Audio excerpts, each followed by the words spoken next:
So I'm connected. It's Hector Macho Camacho Jr. You watching in the Bleachers. Trying to do Macho his time. father to work with.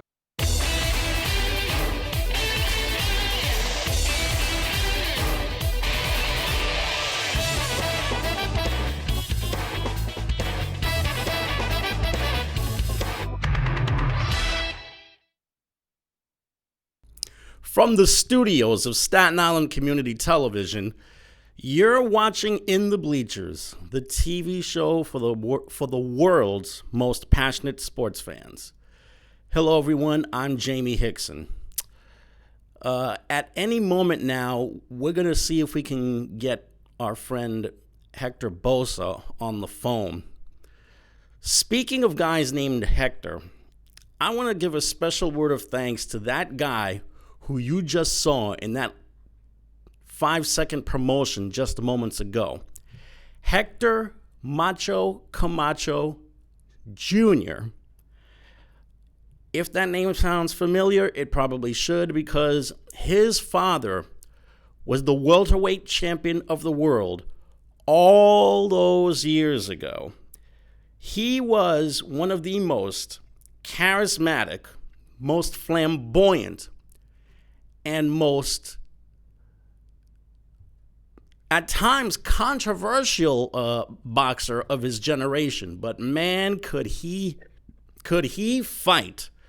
I used to see him on television every single weekend. That's before boxing became the pay-per-view cash cow that it is currently.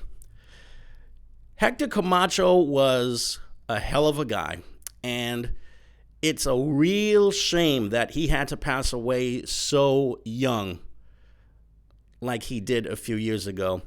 But his spirit still lives on with his son, Hector Jr. And just a few hours ago, he was here to do one of the shows here at the station. And he was kind enough to talk to me. He was a really nice guy. And he was also kind enough to do that little promotion for the show. And if I'm not mistaken, I think the other Hector is on the phone right now. What was that? Were you telling me that I was kind? I was talking about the other guy named Hector. Genius. I would have done a promo for you and everything. That would have been great. I was talking about the other Hector, genius. You know, I thought you were talking about me because those are the nicest things you said to me yet. No, not even close. Horrible. Not even close.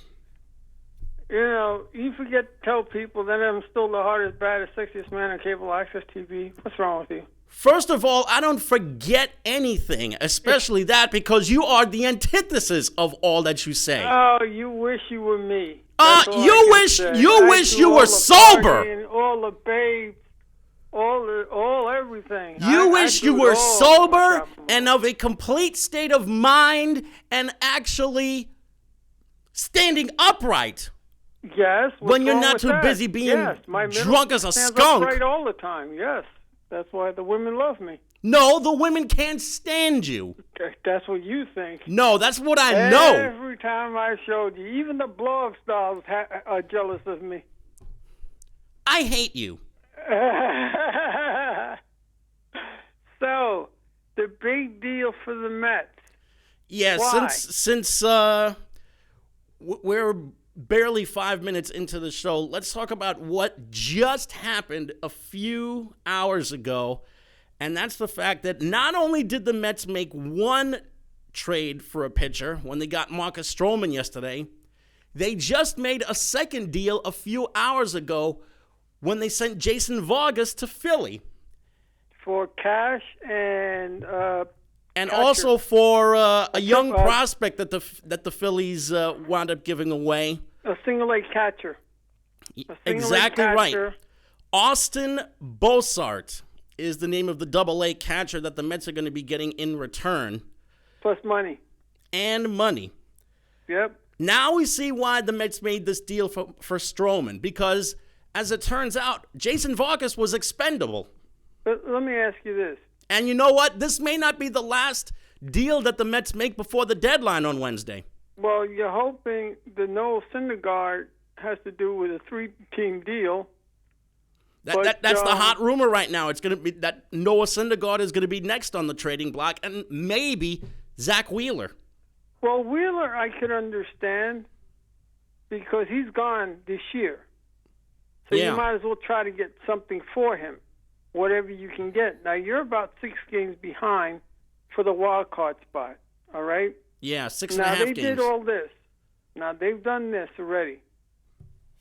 Now, Noah Syndergaard, if you keep him, he's good until 2021. Yeah. All right? Under He's contract for already 2.5 paid and paid years. for. Now, I'm assuming that the reason why they want to trade this dude is so that they can bulk up their minor league system. Yeah, right now, That's the only thing I think of. after the Stroman deal, their minor league system has gotten significantly weaker because they gave away a really good pair of pitching prospects, one of whom, Anthony Kay, was climbing up the food chain in the Mets system. So that's the thing you got to worry about now with the moves that they're doing now. Does that mean that they want to play for a wild card spot, or they're just trying to make the right moves so that when next year comes, they have a better team for next year? I think they're setting up for next year. I think it might be a combination of both. They want to be able to build something for the future, but at the same time, they've had a decent stretch recently. They've won 10 of the last 15 games, and now the really soft part of their schedule is coming up. The Mets have, if I'm not mistaken, the Chicago White Sox coming up in their schedule. And then after that, they have to play the Pirates again in Pittsburgh. Then after that, let's see, the Marlins for 4 games, including a doubleheader. But then there's the really, really tough part of the schedule, the Nationals and the Braves. And then they play one of the worst teams in the league in the Kansas City Royals. So my thinking is that the Mets, even though they still want to look ahead to their future, they think that they might be within striking distance of getting a wild card spot. But now there's no age shaming with their 87-year-old pitching coach. Now that they're doing good, all of a sudden you don't hear, oh, well, he's 87 years old. He should not be out there. He should be with a cane. You don't hear that anymore.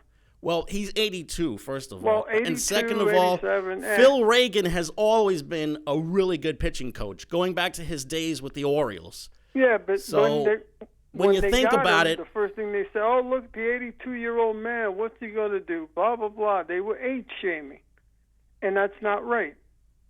I mean, no, it's not right. Look what nobody's saying anything now because they're doing well. No one's saying anything now because no one's saying do. anything now because they've won 10 of their last 15.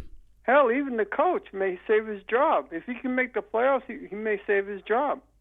Quite possibly, yeah. I doubt it, but he may save it because first things first, let's just see what they do for the last 2 months of the year, and then we can talk about what's going to happen with these guys. But the other thing is, if you keep Syndergaard, you may actually have a chance because look at the starting pitching that you have.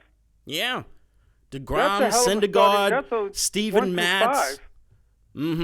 That's 1 through 4, 1 through 5. Zach Solid. Wheeler, and now Stroman. Exactly. You know, Noah Syndergaard first, Mark Stroman second, Jacob DeGrom third. Yep. I mean, come on. That's the pitching lineup that you would, drool over. And a lineup that still gives a lot of batting orders some problems. Even in spite of the fact that a couple of the guys there have been a little up and down. The Mets pitching has been very, very up and down this season. Jacob DeGrom right now, even in spite of the fact that he's a game under 500, once again, has been their best pitcher this season. He's just been victimized by some of the most rotten luck that any pitcher can have. And he's 27 years old, and people are going, well, why are you getting rid of this 27-year-old? Now, if he was with the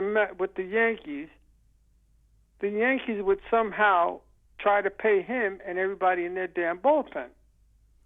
Oh, brother. They would go over the tax bracket and go, you know what? We're going to win. If they knew they have a chance of winning and they had a starting four like that, they'd be amazing. Yeah. But, everybody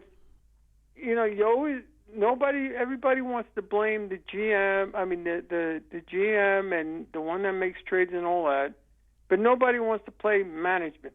Management is the one that goes, you know what, let's open up the pocketbooks.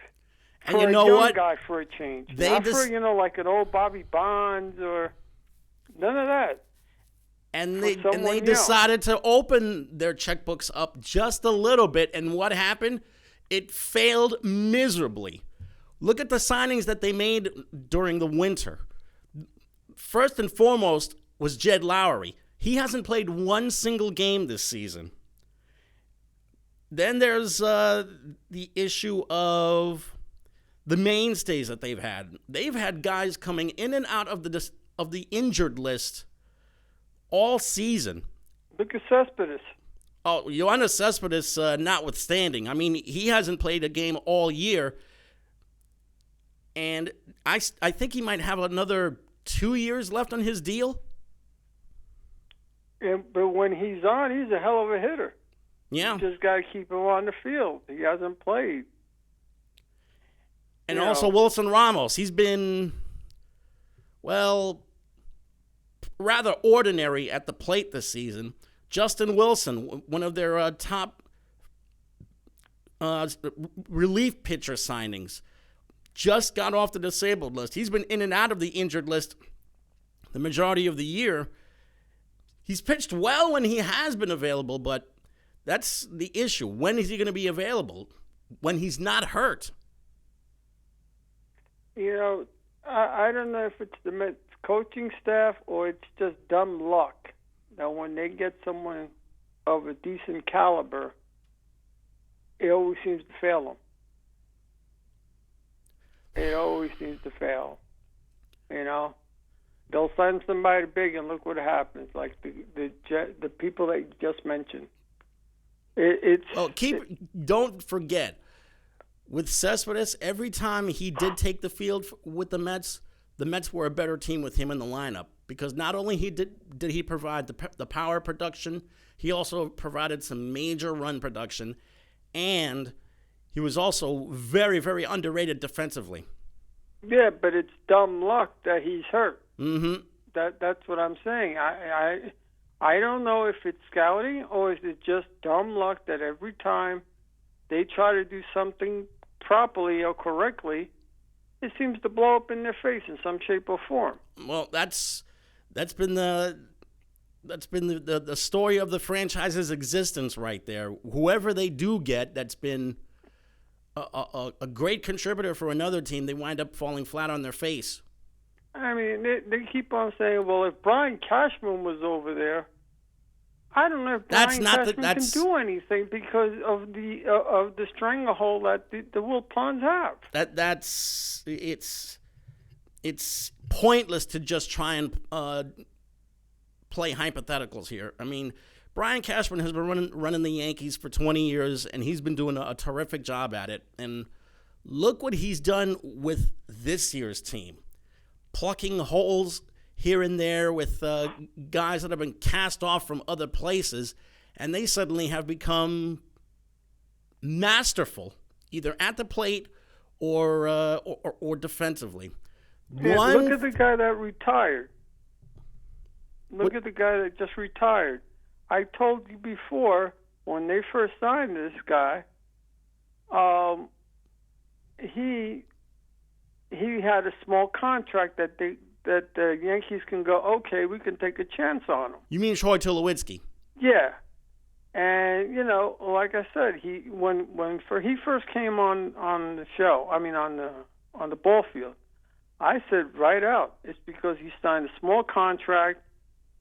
He was big for his time, and he was showing promise. It's not that he wasn't showing promise or anything of that nature, because he did have a fantastic glove at short, and also he was good at the bat. All of the promise that he showed was with the Colorado Rockies. There was a time when he was one of the best players in baseball, one of the best slugging shortstops, one of the best defensive shortstops.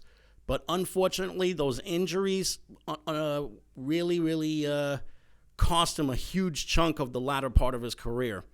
And it was a good thing that the Rockies wound up trading him to the Blue Jays when they did, because if not, the Rockies would have been stuck with that contract for another year or two.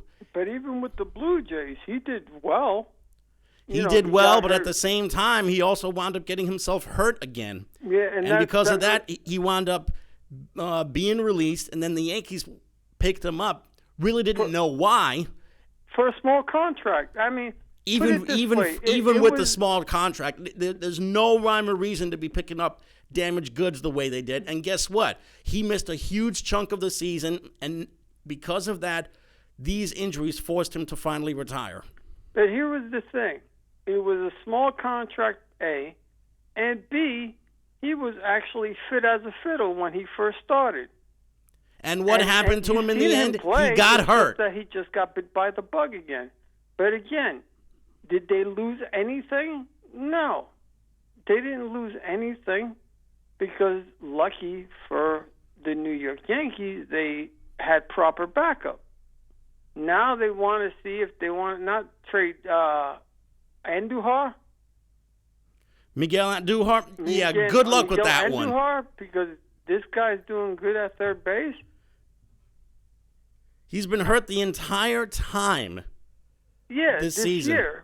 This year he was hurt because of a shoulder problem that he was fixed, that he's getting fixed, yeah. But do you trade a guy like that knowing full well that he can come back stronger than ever? Like Didi Gregorius is coming back now. Who would want him, first of all? Who, Andujar? Yeah. Why not? He's a great defensive third baseman. Because he's got a surgically repaired shoulder, which, quite frankly, we don't know if he's going to be the same hitter that he was last season. Nobody knows, and you're right. Nobody does know. Look at Didi Gregorius. And that's the risk that people have to face when trying to decide on a kid like him. If you get him the Yankees sign him for next year also, so they can have him. But if you get him on the cheap, like they did with this other dude, the guy that retired, then you're not losing much. You're taking a chance on the dude. You can't just go, okay, well, let me not take a chance because his shoulder's going to go. Well, some people say, well, let's see what a reasonable price is, and then we'll give him incentives. Because that's what, if I've seen baseball players get incentives if they hit more than 40 home runs, if they do a certain amount of innings, if they play a certain amount of innings, they get bonuses and all that. So, it goes through everything. So for next year, I mean, right now the Yankees have a clogged up infield. Yeah, they do. Except for first. Mm-hmm. Except for first. That's Luke Voigt's job. And that clogged up infield has been really productive this season. Unless you count Edwin Carcion. Who's a part-time first baseman at this stage of his career. Exactly. And you need to spell Luke Voigt, but who's your other first baseman if Edward's not around? After Luke Voigt and Edward Encarnacion, DJ LeMahieu maybe? He's played a few games at first this season. Gary Sanchez, he's somewhat played first. Once or twice, maybe. But again, The only thing you can say about a catcher going to first base is that you know he's going to catch them balls because he's used to, I don't know, from that angle and the stretching and the footing. That's the only thing you need to know about first base, which foot to put on and how to stretch. But you're expecting the catcher to catch all them damn balls that are thrown at him. Well, here's another question to ask regarding the Mets right now. Well, the Mets and the Yankees. For the Mets, do they really believe that they can try and make a run at one of those wild card spots? And as for the Yankees, are they going to make a deal for a pitcher?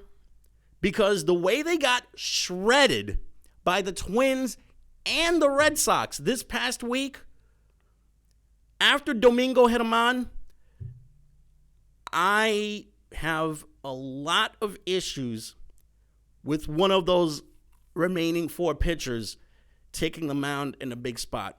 And I will go so far as to say the way that pitching staff is, there's no way they win a playoff series. But here's the other question. Who would you get and for what price you would give up? Because they got this kid on in the minor league system. Davy Garcia. Yeah, he's supposed to be really good at pitching. He's been lights out each level of baseball that he's played in the minors. So maybe they should bring him up and see what he can do. He can't do any worse than what they got. Because you're gonna want them win. to rush the kid up here from A ball or double A ball. That's putting way too much on that young man. Well, it has happened. I mean, just to see what he can do. I mean, hell. Now, here's the question. Since we're talking about Brian Cashman's wizardry, because I don't think Cal Steinbrenner owns the team anymore. I think it's just his brother now. You mean just Hank? Yeah, just Hank. And because Hal was the outspoken one. I liked Hal because he was like his father, very outspoken. Yeah. And the Hank seems to be more resolved and. You mean reserved? Reserved, yeah. Well, that too, but more reserved than anything. Yeah. And they're sticking to a budget. Mm-hmm. But if they have to get that player to go over budget, yeah, they'll do it. But the Mets won't do that. That's the difference. Mm-hmm. But would you, as the Yankee owner, would you keep the team intact or would you trade Syndergaard? If I can get some really, really great prospects who could be close to Major League ready, then I would do a deal. Other than that, Syndergaard, after Jacob deGrom, has probably the best stuff on that pitching staff. Because that's what I mean. If you keep all them pitches, does that mean that you have a shot at the playoffs? Overall, I mean, they haven't been terrible. Let's put it that way. Don't let their records fool you. They have not been terrible. They've just been victimized by some really rotten luck, specifically from the bullpen. I mean, hell, and does that mean that Mickey Callaway comes back? That's another one. Or it doesn't matter what he does. That's it. Callaway's through. You know, the more I'm hearing about Mickey Callaway's job security, the more I'm thinking to myself, maybe Joe Girardi should consider interviewing for that job. Because, to be quite honest with you, he might be the best manager out there that does not have a job right now. But can he go under the stringent of what the Mets organization has done? Will Ponds won't open up their pocketbooks. They're in somewhat disarray. Mm-hmm. So why you as a manager would want to work for an... It's like being It's like the way you tell me, why would any superstar want to come to the Knicks if management's bad? So why would a manager like that want to go to the Mets if management is that bad? Because he wants a job. Yeah, anybody can get a job, but I'll tell you right now. Then you'll have the headaches of working for them. So that's the thing. Do you want the headache? Actually, the real headache is these guys not doing anything except sitting on their hands. Well, that's the thing. That's what I'm trying to tell you is that if I'm a manager, I want to go to a team that's very flexible, that'll go out and get the players so that I can win. Mm-hmm. If I can't win with the team that I have, and you want me to motivate these guys, there's only so much motivation if they're not that good for that team. Yeah. And if they don't want to do anything, or they'll just make bonehead maneuvers, then why, as a manager, want to go to that place if they don't want to listen? That's the thing. I know you want to manage, but there's a difference between you're going from the Yankee organization, which will give you anything that you want, to the Mets organization, which they're tight-fisted, and the GM is a little bit out of control too. They don't trust him. Every GM that they've had so far, they've never trusted, except for two that I can think of, but I don't know I don't know their names off the top of my head. Mm-hmm. But the people that brought up Dwight Gooden, the '86 Mets, when he was building up the minor league system. Yeah. Him, I forgot his name. He was doing fantastic. Mm-hmm. But that's when the old regime was there. You're probably talking about Frank Cashin. Yeah, Frank Cash and I forget. There was somebody else too. There was somebody else too that was real good. He liked building from the minor league system up. Does Joe McIlvaine? Joe McIlvaine was there for a few years. Yeah, but that's all I remember about I forgot his name, but he was really good. But that's the thing. Do you want to work for an organization that's going to give you a headache because they're not going to do the right thing? Because they're dangling Noel Syndergaard, like you said, depending upon what they get. But if you keep them, do you have a shot at winning because of the pitching, even though the hitting is not hitting for you? Yeah. That's the thing. But, I feel bad for Melo. Why isn't Melo getting a job anywhere? Are you talking about Carmelo Anthony? Yes, Carmelo Anthony. He would have been great for the Olympics. Nah, he made it clear that he was done with the Olympics after Rio. Yeah, but now that he's still playing and 2020's coming up, I heard he wanted to play again, but they didn't ask him. Mm-hmm. I just read that. So I'm going, and no team wants him right now. You know why no team wants him? Because he's still got it in his mind that he can be a starting player.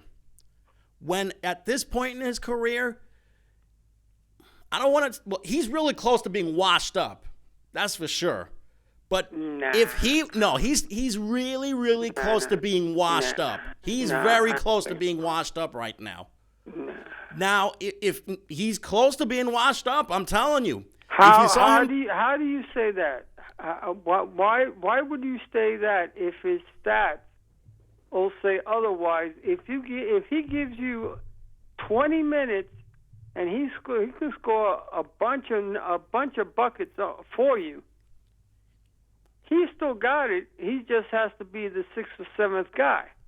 Because for one, he's horrible defensively, and for another, he's lost maybe 2 steps of explosiveness in trying to take the ball to the basket. If you have a team that has mediocre defense or fantastic defense, you can actually go and say, you know what, we just need him to shoot for 20 minutes. That's all we need him for. And pick the spots. Just like they do in certain quarters in the fourth quarter when they when the 2 minutes comes out, all they do is put the shooters out there, and when they're down, they put the defenders out there, the ones that can rebound and so forth. So, that I think if he comes off the bench, he could do something for you. He's not done yet. It's Only just that no if team wants he him right agrees to come off the bench in a lesser role now. would he be able to do something. But he's still insisting on being a 40 to 45-minute guy. Well, He's not that guy anymore. If that's what he's saying, then he's wrong. He should play into it. Okay, I'll take the 6th spot for now. But you know what? If I show you, that's what happens all the time. If you show them that you can still play, they'll put you out for longer. Plain and simple English. But, if it is what you say that he's saying that, then you know what? Then that's his fault. Because, when he left Atlanta, he didn't do much with Atlanta. But he was going up with Mike D'Antoni. Yeah. So, and then when he went to the other team, they cut him. The Chicago cut him right away. So, what do you have to lose in picking up this guy and giving him a shot? You've got nothing to lose because he's not going to get them big ass contracts anymore. He's going to get the minimum contract, the veteran contract. Hector, I'm telling you right now, he's got a better chance of being a starting player in a CYO game than he does for an NBA team. No, he can start in an international league.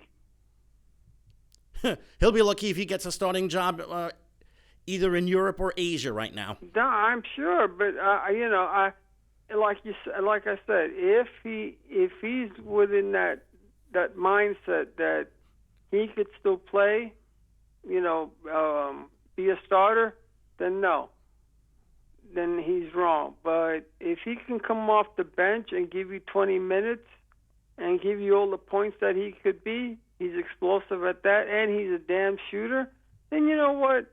You've got nothing to lose. Give him a shot, minimum contract, and then that's it. Plain simple English. And Dinwiddie. Did you hear about Dinwiddie wanting to play the Celtics or the Knicks on Christmas Day or Christmas Eve? He wants the Nets to be relevant in the eyes of the NBA next year and for many years to follow.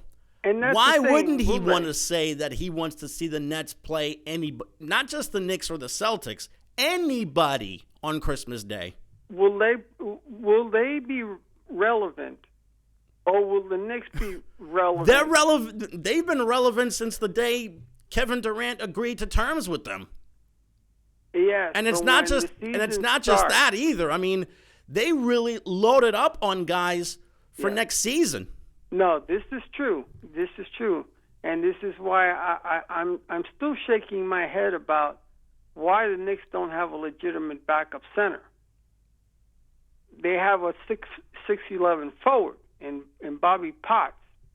You know why they don't have a legitimate center? Because quite frankly, the center position has come painfully close to the era of the dinosaur. Very few NBA teams are using 7-foot-tall centers now, unless their names are the Lopez twins or DeAndre Jordan. Mitchell Robinson too. He plays old school ball. Well, he's more on the lines of a power forward who could probably take care of maybe 2 or 3 positions if he had to. But yeah, he could probably take the center spot if asked to. Even the starting center for the New Jersey and the Brooklyn Nets. Be it DeAndre Jordan or Jared Allen. Well, let's put it this way. The Nets are going to be deadly on the front line next year. Even if they don't have Durant. That's the thing. Even if they don't have Kevin Durant, they're still going to be dangerous. When he makes his way to the Nets in 2020, they are going to be a real pain in the ass for other teams to play. Well, here's what I question. All right, and we've talked about this, and we've actually agreed on something, and that is when they had the guard that left to Golden State Warriors. You mean D'Angelo Russell? Yeah, D'Angelo Russell. They went to the playoffs, right? And D'Angelo played some of his best basketball this past season in Brooklyn. With the new guard coming in, knowing full well that he breaks down and is not a captain per se, Are you talking about? he wants to be. Are you talking about Kyrie Irving? Kyrie Irving, yeah, we've talked about. He's the type of person that doesn't play the full game. He doesn't play a full season. Full season, and also, is he captain material? Can he take over a game, or can he take over the team until Durant comes in? Because We've seen him take over games in the past with the Cavaliers. Just witness what he did in Game 7 against the Warriors 3 years ago. He can take over games. Now, taking over the locker room, that's another story right then and there. But look what he did with the Celtics. Precisely my point. The guy was basically a poisoned tongue to the media about his teammates last season, specifically the younger players. And they wanted him to be the man to take over the game. And the Celtics had a really nice basketball team. Yes, they did. They had a really good team, and I think that was the perfect team for Irving to try and make a name for himself. But he chose to go away from Boston so he could return to play closer to home. No, I get that part, but when he was on the team, he didn't take over the team. He didn't make it his team. No, it he never been did. His team, but he didn't do it. So can he do it for the Brooklyn Nets? Can he make it his team? Can he make it his team? I don't think so. At the same time, he may not have to, because you look at all of the guys that are in the locker room right now. In addition to him, there's Jordan, there's Allen, there's Dinwiddie, there's Joe Harris, there's Karis LeVert, and several other young players. Rodi Kurix, their number one draft pick from their second round draft pick from last year, played a really great role for them shooting the basketball. Zanan Musa was a really promising number one pick. Didn't play all that much, but when he did play, he really made some contributions to that team. So in this case, I don't really think it's needed for him to take over the locker room or the huddle or the court in order to make his name known. Because when you have a team, right? Yeah. There's always someone they focus on. Yeah. So when, let's say, Kevin Durant comes back, you know what shape he's in. I'm not going to say I hope he does come back great, because when you have a serious injury like that, you never want the guy to fail. Mm-hmm. I don't care if he's on my team or anybody else. As a human being, you should think that way. But I'm going, that's Durant's team. When he comes back, that's the face that's going to run the place. Yeah. Now, with Kyrie Irving being there, can you say that's the face that runs the place until Durant comes? That's the thing you got to think. In name, it's the face that runs the place, but on the court, though, that's what I just I'm don't talking see about. it. Exactly. That's what I'm talking about. Will they be able to win and let's say go to the playoffs, or did they screw up by getting him?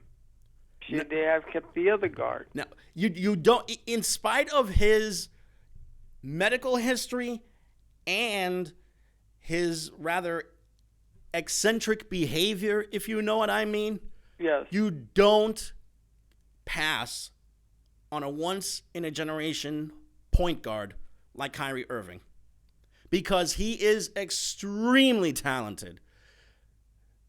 Do you pass up on a guy in Durant's caliber? No. Even with the injury.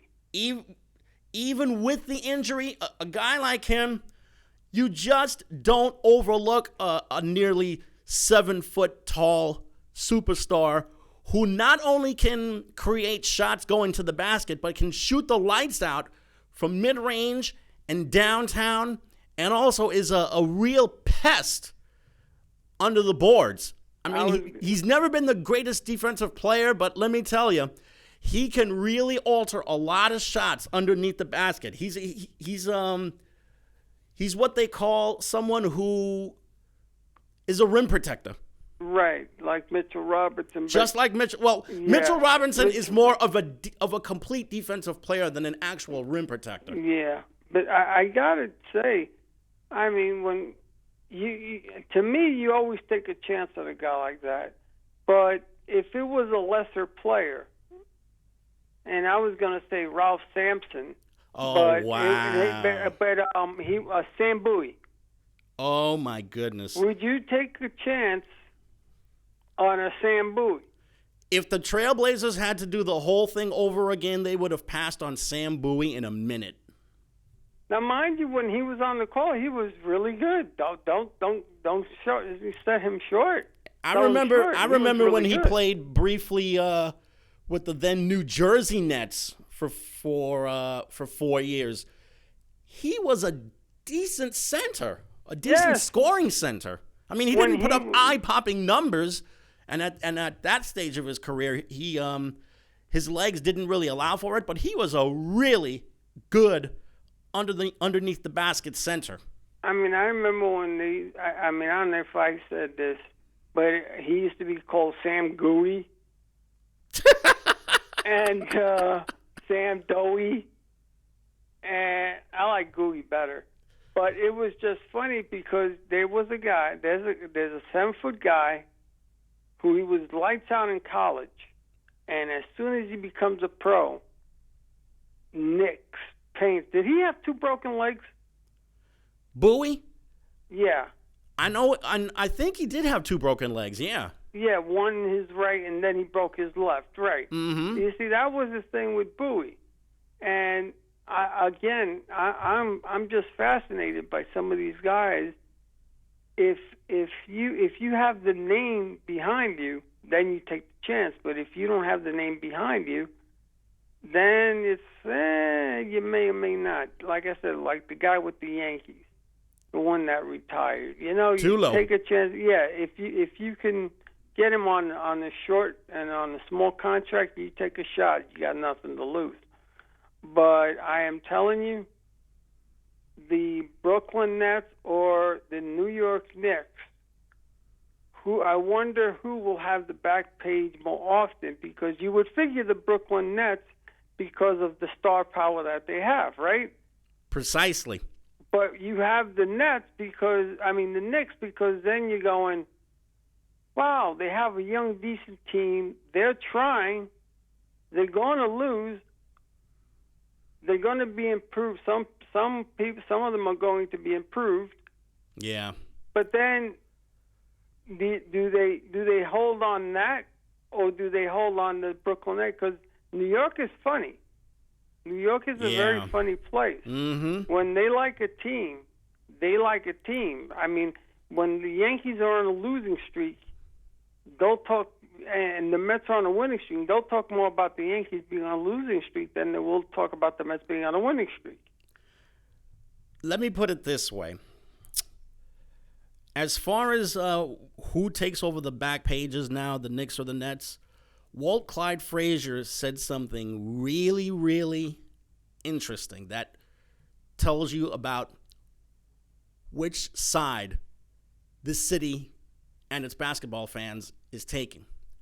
Clyde Frazier did an interview with SNY recently, and he talked about the time that the Nets made it to the NBA Finals in 2002 and 2003. While they were making their run to the finals, every basketball fan in the city kept on asking, what's wrong with the Knicks? Here's another example. The year the Jets won the Super Bowl, which was January 1969. Right. 69! Mm-hmm.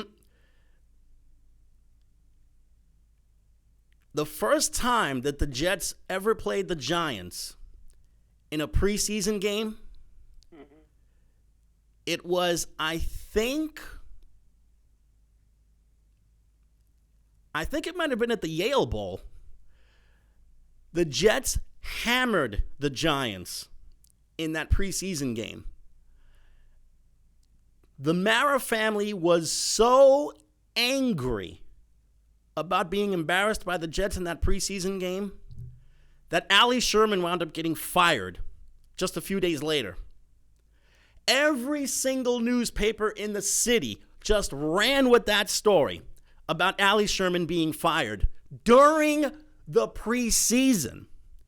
And even though the Jets and Joe Namath were the ones that had recently won the third Super Bowl, there were still companies that were asking the Giants if any of their players were interested or available in doing any type of promotion.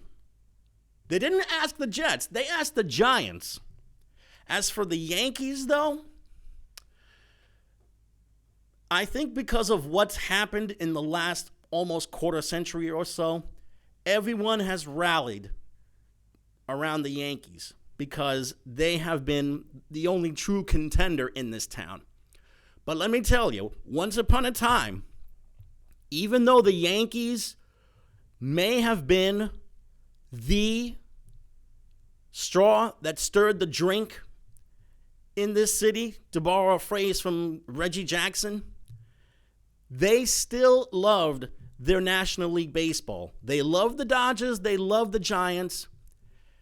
They were going gaga over the Mets when they made their debut in '62.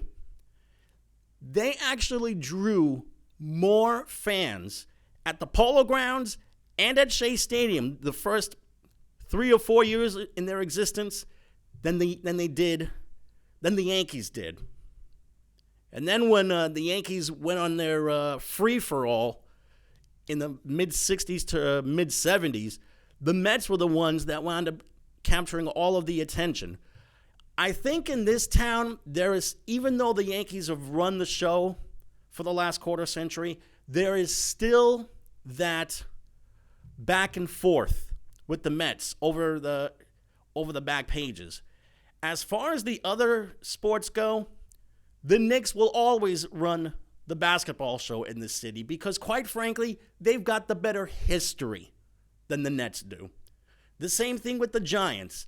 Do you know that this year the NFL celebrates its 100th anniversary? Yep. You know how many years the Giants have been around out of those 100 years? 95. Wow. Which Who's the means, oldest football team? What's that? Who's the oldest football team? Of the two? No, I'm saying in general. Do you know who's the oldest football team? It's either the Packers or the Arizona Cardinals. Technically, it's the Arizona Cardinals because they started off as a club team in 1896. And this was long before the NFL was even created.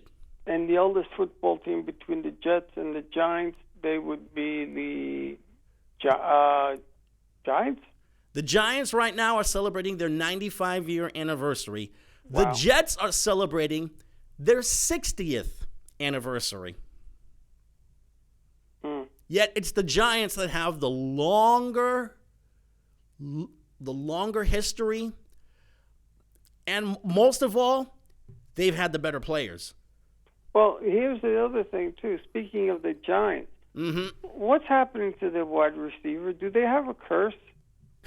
That's a good question. I mean, Odell Beckham Jr., well, except for maybe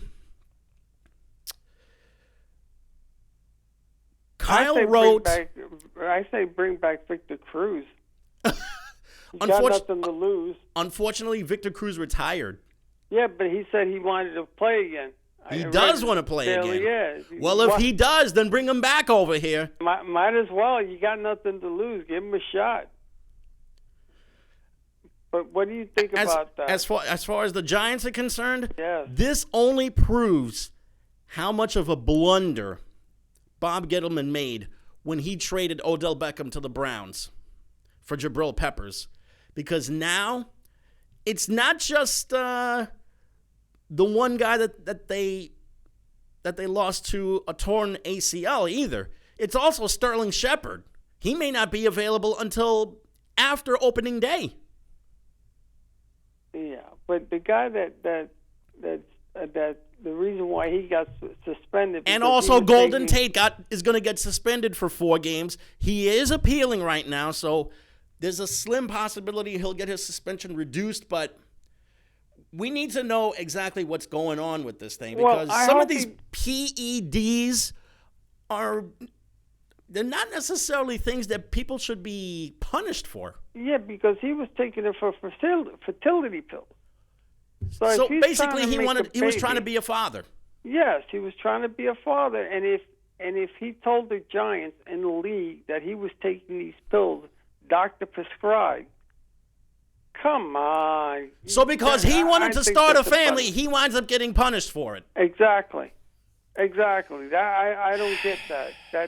That to me is ridiculous. If the league knows about it, he told the Giants and he told you that this is what's going to happen. That's ridiculous.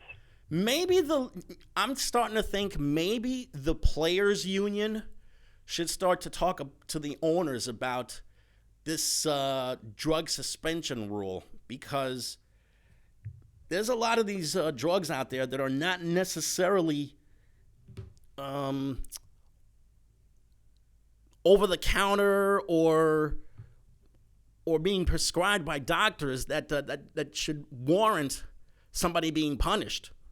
Exactly. I mean, if a guy wants to start a family, first of all, bless him, and we hope that he can have a really, really fruitful life as a father.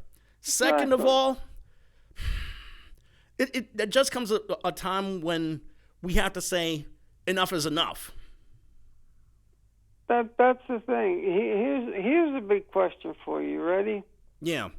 Would you allow a football player to smoke pot? If the drug was legalized by the government, yes. And as long as he's not all juiced up on game day. As long as he's not high the day of a game, I really don't have a problem with it, to be honest with you. No. Speaking of drugs that should be legalized, if marijuana isn't such a problem the way cocaine and heroin and LSD and so many of these other recreational drugs are, why don't they just bring it a little bit more to the forefront than it already is, and try and petition for it to just be it's not even a drug anymore. It's basically a cooler version of cigarettes. Well, here's the thing, and Rosanna can answer that one, because Rosanna, ask Rosanna that question. Hold on.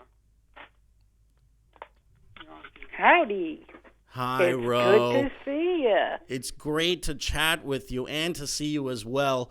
Many condolences to you on the passing of your mom. Thank you very much. I appreciate that. Now, what is this big, humongous question that Hector feels that I am the one who must answer? It's the issue of marijuana.